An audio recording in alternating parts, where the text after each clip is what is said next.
Salam budaya, selamat datang di podcast Suara Budaya, mencerdaskan dan menguatkan peradaban. Kali ini kita kedatangan tamu yang sangat spesial, Profesor Alamsyah.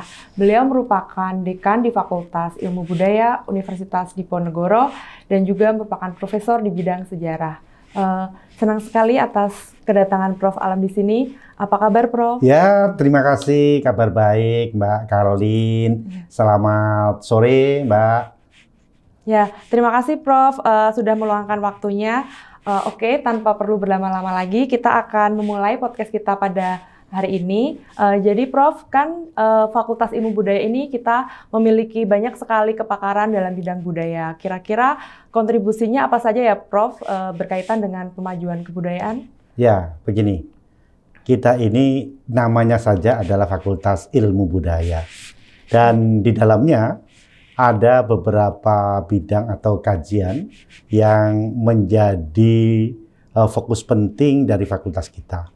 Ada sejarah, kemudian ada budaya, ada antropologi, kemudian ada sastra, ada linguistik, ada bahasa dan kebudayaan Jepang. Sekaligus juga ada ilmu perpustakaan.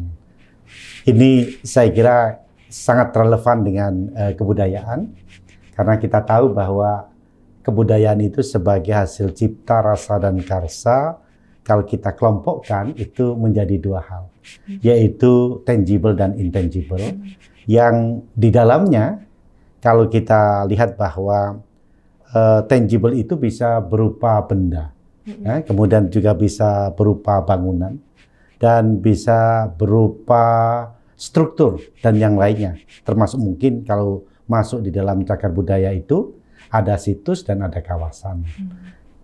Kalau kita bicara budaya dalam aspek tangible, kemudian kalau dari aspek intangible, tentu bila merujuk kepada Undang-Undang Nomor 5 tahun 2017, kita tahu ada 10 objek pemajuan kebudayaan yang semuanya itu kalau kita kerucutkan di dalam program atau kajian di Fakultas Ilmu Budaya ini akan sangat relevan. Sebagai contoh, kalau kita bicara manuskrip, di dalamnya ada ahli di bidang filologi di fakultas kita, kan seperti itu. Kalau kita bicara tentang pengetahuan tradisional, di kajian kita juga ada kajian yang relevan dengan itu, termasuk terkait dengan tradisi, ya, tradisi lisan maupun tradisi masyarakat yang ada. Ada juga terkait dengan ritus, kemudian kesenian, ya. Ini saya kira sangat dekat dengan kebudayaan. Oleh karena itu, tentu fakultas kita itu ingin, ya, di bawah kepemimpinan saya, tentu kami ingin meneguhkan sebagai kampus budaya menjadi barometer kebudayaan Jawa Tengah. Kalau mau mencari ahli kebudayaan dan kesenian itu, saya harapkan teman-teman yang dari Fakultas Ilmu Budaya itu bisa menjawab semua tantangan masyarakat, semua harapan, termasuk problem solving yang ada pada ranah kebangsaan kita. Seperti itu. Wah, berarti banyak sekali ya Prof, tugas-tugas yang harus Profesor Alam itu jalankan gitu. Nah, kira-kira untuk menjalankan kepemimpinan Prof Alam, ada tidak ya Prof kira-kira sosok lokal mungkin yang menginspirasi Prof Alam untuk menjalankan kepemimpinan Bapak? Ya, kalau kita lihat begini, bahwa tadi kita sudah ingin meneguhkan sebagai kampus budaya yang di dalamnya kita rawat berbagai bentuk budaya, baik kesenian dan potensi-potensi sivitas akademika yang ada di dalamnya. Dan kita tahu bahwa kita sudah merawat dan mengembangkan gamelan di antara teman-teman, kemudian ada tari tradisional, kemudian ada gambang Semarang, kemudian ada tari Saman, kemudian potensi-potensi lain yang relevan dengan kesenian atau kebudayaan pasti akan kita kuatkan,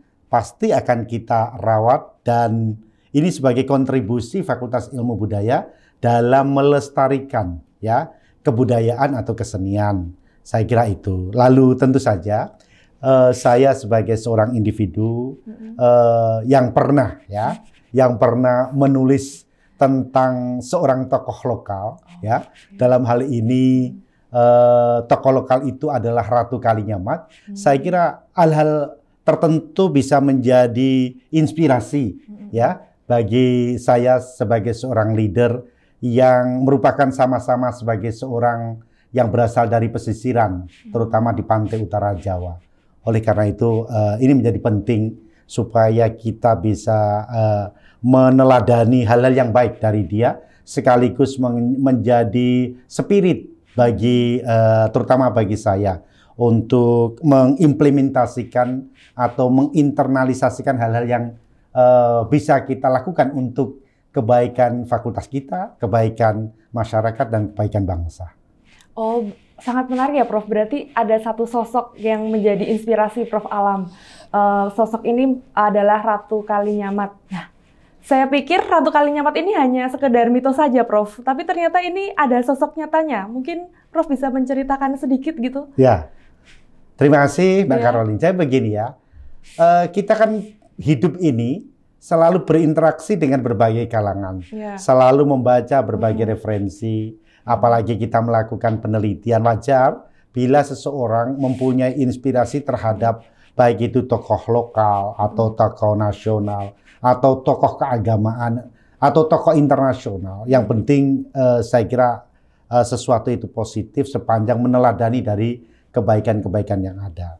Kalau kita lihat bahwa bila mengamati atau hasil kajian dari yang kami lakukan bersama tim, baik tim dari Fakultas Ilmu Budaya maupun tim eksternal dari berbagai kelompok yang tergabung dalam penelitian tentang Ratu Kalinyamat, kita bisa membuktikan bahwa Ratu Kalinyamat yang pada tahun 2023 diangkat sebagai pahlawan nasional oleh negara, saya kira adalah sosok pejuang wanita yang sudah sangat diakui dan merupakan tokoh sejarah yang pernah memegang peran penting bagi eksistensi Nusantara, sekaligus sebagai embrio, ya, embrio lahirnya kebangsaan Indonesia. Ya. Oh, wah, semakin menarik ini, Prof. Saya tertarik ini. Ratu Kalinyamat ini kan sosok perempuan ya, Prof. Tapi tadi Prof mengatakan bahwa beliau ini memimpin gitu. Memimpin dan juga sebagai sosok pemimpin di era kerajaan kan sangat jarang gitu ya, Prof. Karena kan sampai sekarang kita selalu mendengar bahwa dominasi kepemimpinan itu selalu dikuasai oleh laki-laki. Nah, itu bagaimana Prof menilai hal itu? Ya, sebagai seorang sejarawan tentu saya melihat bahwa sebenarnya dalam konteks historis tokoh sejarah itu banyak, terutama yang wanita itu ada. Ya, abad ke-7 ya ada bukti yang menunjukkan bahwa Ratu Sima dari Kerajaan Holling itu adalah seorang wanita, kan gitu ya. Kemudian pada masa Majapahit, Tribuana Tunggadewi itu adalah seorang wanita pada abad ke-14, ke-15, kan seperti itu. Dan kalau kita bicara tentang Ratu Kalinyamat, dia itu merupakan seorang tokoh yang eksistensinya berada pada abad ke-16. Ya sekitar berkuasanya sekitar 1549 sampai 1579. Jadi era itulah lahirnya atau eksistensinya Ratu Kalinyamat, dan kita tahu bahwa di dalam background historis abad ke-16 itu dominasi perdagangan dan pelayaran itu sangat besar, sehingga di Jawa yang dahulu kalau kita lihat pada masa Mataram Hindu itu cenderung ke agraris, Mataram Hindu Jawa Tengah agraris, Mataram Hindu Jawa Timur juga agraris, Majapahit agraris dan maritim, gitu ya. Pada abad ke-16 yang berkembang dan bergerak itu adalah pesisir-pesisir pantai utara, dan disitulah tempatnya pelabuhan. Pada posisi inilah Ratu Kalinyamat yang merupakan seorang putra dari Raja Demak. Demak adalah kerajaan Islam pertama di Jawa. Ya, kalau di luar Jawa kita tahu ada Samudra Pasai, kemudian ada beberapa kerajaan. Kalau kita temuan dalam konteks historis dalam aspek Islam itu Fatimah binti Maimun pada abad ke-11 di Gresik itu juga ada, tetapi yang menjadi state itu adalah pada abad ke-16 di Jawa, ditandai dengan lahirnya kerajaan Demak sebagai sebuah kerajaan Islam. Dan disitulah Ratu Kalinyamat yang merupakan cucu dari Raden Patah, dan Raden Patah itu mempunyai anak namanya Sultan Trenggono yang menggantikan Raden Patah sebagai penguasa setelah Adipati Unus atau Sabranglor. Kemudian Ratu Kalinyamat itu adalah salah satu putra dari Raja Demak yang namanya adalah Sultan Trenggono, dan itu berada pada abad ke-16 sekitar 1500-an seperti itu. Oh, wah ini sangat inspiratif sekali untuk saya sebagai sosok perempuan gitu, untuk melihat kepemimpinan beliau di kerajaan Islam, kemudian di pesisir juga dia menguasai seperti itu semua itu. Nah, mungkin sebagai generasi muda itu apa saja Prof yang nilai-nilai kehidupan yang bisa diambil dari sosok Ratu Kalinyamat tersebut? Ya, jadi sebenarnya nanti kita lihat bahwa nilai atau sosok itu berbasis pada kiprah, perjuangan, dan kontribusi yang telah diberikan oleh Ratu Kalinyamat.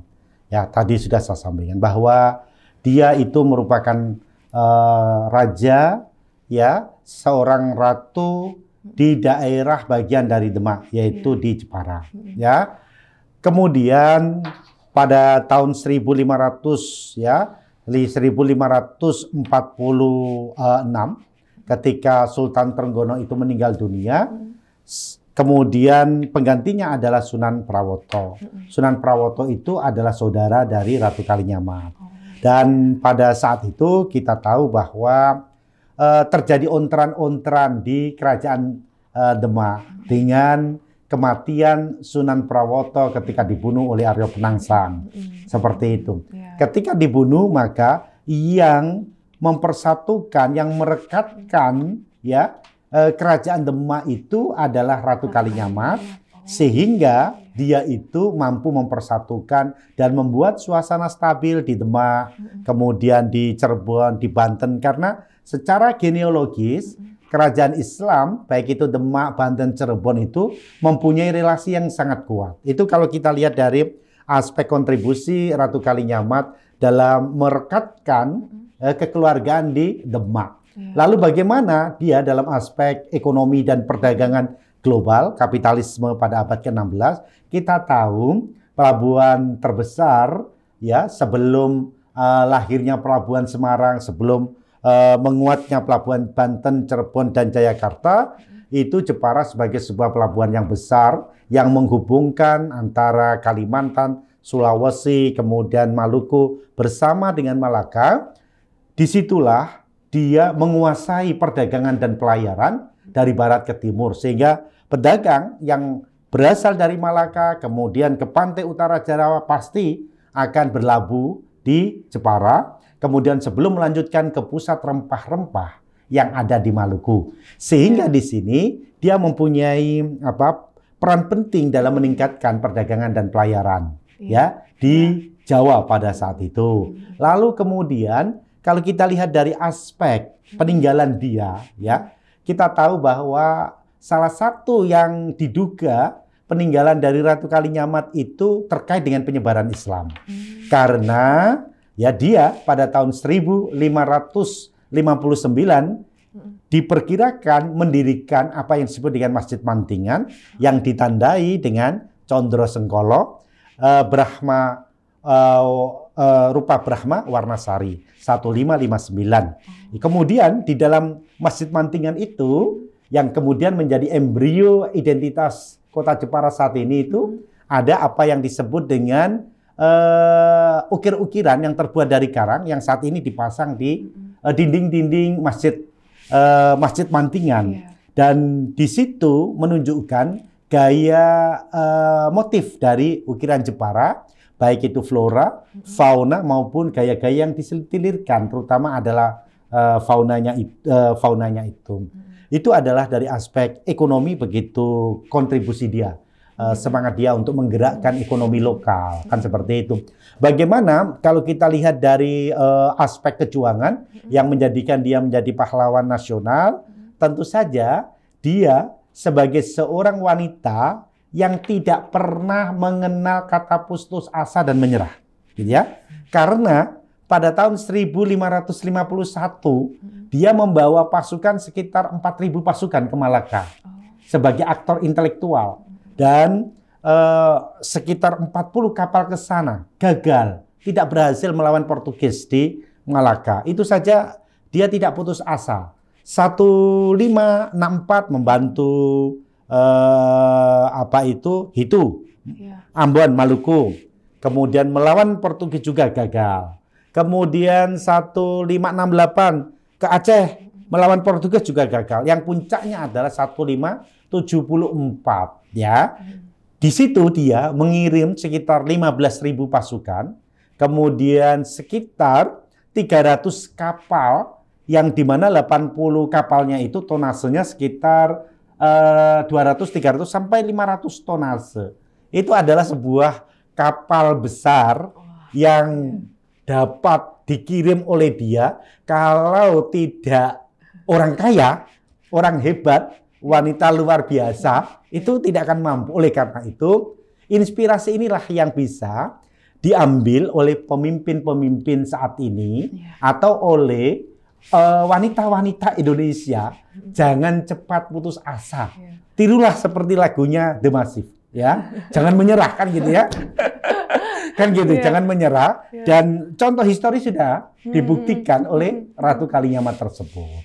Kan seperti itu. Iya. Wah, sangat insightful sekali. Saya sebagai perempuan sangat tergugah gitu semangatnya untuk bisa meniru sosok Ratu Kalinyamat gitu. Prof. Alam bisa menceritakan lebih detail. Tadi Prof. Alam menyebutkan bahwa Ratu Kalinyamat itu sebagai embrio kebangsaan Indonesia. Mungkin bisa dijelaskan lebih detail? Ya, jadi begini. Kita tahu kalau kita bicara kolonialisme di Nusantara, itu ada Portugis, ada Spanyol, ada Inggris, ada Belanda, ada Jepang, ada Perancis. Ya, salah satunya yang kita berkaitan dengan Ratu Kalinyamat itu adalah masa Portugis. Ya, Portugis itu berkuasa di Malaka 1511 dan kelihatannya kalau tidak salah dia meninggalkan Malaka kala dengan VOC itu sekitar 1624 atau 1648. Dia menurut saya adalah satu-satunya wanita yang berani melawan kolonialisme Portugis, yang mengeluarkan, tidak hanya mengeluarkan perintah saja, tapi mampu mau mengeluarkan biaya, ya, mengeluarkan dana yang luar biasa. Dan itu tidak sekali dalam melakukan penyerangan kepada Portugis. Tadi sudah saya sebutkan 4 kali. 1551, 1564, 1568, dan 1574. Itu artinya bahwa sudah banyak yang dikorbankan oleh dia sebagai seorang penguasa Jepara itu bagi, ya, dalam konteks saat ini sebagai bangsa. Karena kalau kita bicara kolonialisme, kalau tidak ada perlawanan dari Ratu Kalinyamat, bisa juga dia sudah mendekati beberapa kerajaan lokal untuk menganeksasi Jawa. Seperti Banten, seperti Cirebon, itu kan dicoba dianeksasi, dan mungkin dia tidak berani karena sudah terbukti bahwa orang-orang Jawa itu melakukan perlawanan. Dalam hal ini, embrionya adalah Ratu Kalinyamat tersebut. Oleh karena itu, menurut saya, dapat dikatakan bahwa Ratu Kalinyamat itu adalah satu-satunya wanita pada era 1500, ya, 551, 574 dalam melawan kolonialisme Portugis. Sebelumnya tidak ada. Sehingga kalau kita lihat bahwa yang namanya perlawanan kolonialisme itu adalah sebuah kegiatan untuk membangkitkan semangat kebangsaan yang pada periode berikutnya perlawanan itu semakin bagus dilakukan oleh tokoh-tokoh lokal Nusantara dari semua arah. Jadi menurut saya layak dia diangkat sebagai pahlawan nasional karena salah satu seorang wanita satu-satunya yang melakukan perlawanan kepada kolonialisme Portugis pada abad ke-16. Seperti itu, Mbak Caroline. Hebat sekali gitu. Ternyata sosok Ratu Kalinyamat ini tuh se-powerful itu gitu. Semoga semuanya para penonton yang ada di rumah bisa terinspirasi dari sosok ini gitu. Dan untuk pertanyaan terakhir, Prof, mungkin ada closing statement yang ingin disampaikan oleh Prof Alam? Ya, terima kasih Mbak Caroline. Ya, tadi kita sebenarnya kan berbicara dua hal ya. Yang pertama berbicara bagaimana relasi ya Fakultas Ilmu Budaya ingin meneguhkan sebagai salah satu center of culture in Central Java. Kan seperti itu. Ingin meneguhkan kalau seandainya ada yang ingin dibutuhkan ya terkait dengan kebudayaan yang kalau kita lihat tadi tangible atau intangible, atau kalau kita identifikasi lagi artefak, mantifak, dan sosifak, itu pusatnya ya ahli-ahlinya itu ada di Fakultas Ilmu Budaya. Seperti itu. Dan insya Allah kita banyak sekali ya SDM-SDM yang qualified untuk merealisasikan ya kebutuhan-kebutuhan masyarakat dalam rangka kontribusi Fakultas Ilmu Budaya kepada bangsa dan negara. Dan salah satu yang bisa sebagai salah satu pusat kajian budaya dan sejarah yang ada di Indonesia, terutama di Jawa Tengah, kajian yang pernah dilakukan tadi terkait dengan Ratu Kalinyamat, tentu saja kita siapapun, terutama wanita-wanita Indonesia, yang apalagi saat ini kita lihat menteri-menteri baru mau akan dilantik tanggal 20 Oktober nanti, tentu saja ada banyak tokoh wanita, termasuk tokoh laki-laki ya, berikan kepada bangsa ya karya-karya terbaik. Saudara, berkhidmatlah kepada bangsa, tirulah Ratu Kalinyamat, mau berkorban, mungkin kalau kita konversi saat ini miliaran rupiah dikeluarkan untuk melawan kolonialisme, yang saat ini kita semua sebagai orang-orang yang hidup pada zaman sekarang bisa meneladani beliau. Kita semua para pejabat, para warga masyarakat, ketika berkhidmat kepada institusi, berkhidmat kepada bangsa, sudah mendapat salary, optimalkan peran itu untuk kebaikan dan kemaslahatan bersama, untuk kemajuan peradaban Indonesia dan untuk meningkatkan kualitas institusi, kualitas masyarakat, dan kualitas bangsa dalam rangka bersama-sama untuk memberikan yang terbaik kepada bangsa dan negara.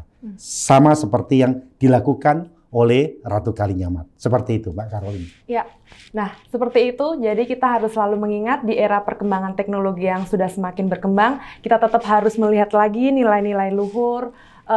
Dari contoh ini, Ratu Kalinyamat, kita bisa mencoba banyak sekali nilai-nilai luhur yang telah beliau berikan. Jadi, mari kita terus menjunjung nilai-nilai luhur kebudayaan di Indonesia. Terima kasih semuanya. Salam budaya.